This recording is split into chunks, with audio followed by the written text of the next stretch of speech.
Panoli GIDC વિસ્તારમાં યોજાયેલા લોક દરબાર દરમિયાન પર્યાવરણ સંબંધિત સમસ્યાઓનો મુદ્દો ભારે ઉગ્ર બન્યો.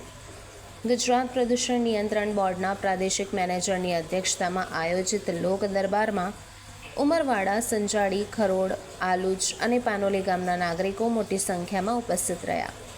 આ લોક દરબારમાં સૌથી વધુ ચર્ચામાં રહેલો મુદ્દો હતો ઉમરવાડા ગામની વનખાડીમાં વહેતું કેમિકલયુક્ત પાણી.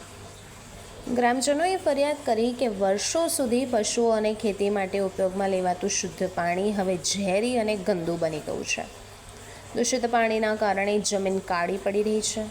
નવા બોરિંગમાંથી પણ પ્રદૂષિત પાણી જ બહાર આવી રહ્યું છે, જેના કારણે ગામમાં ચામડીના રોગો અને એલર્જીમાં વધારો થયો છે. સંજાડી ગામના રહીશોએ તો વધુ ગંભીર સ્થિતિ દર્શાવી.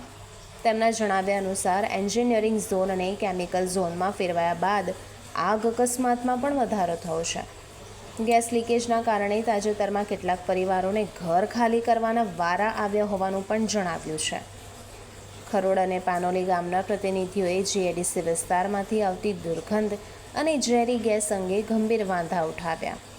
રોજબરોજની આ પર્યાવરણ સમસ્યા લોકોના આરોગ્ય ઉપર પણ સીધી અસર કરી રહી છે.